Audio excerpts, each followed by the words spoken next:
Uno Roosvalt on suhtumises kujutatavasse realist ja poeet üheaegselt.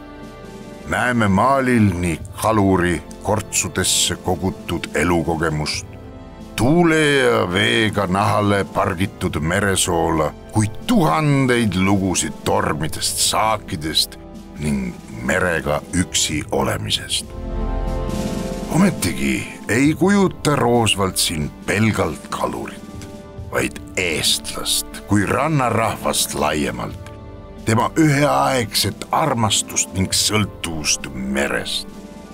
Kunstnik kannab mere sügavalt täidlased toonide mehe näole ja vastupidi. Mees ja meri, kahekesi, inimene ja loodus, armastus ja sõprus.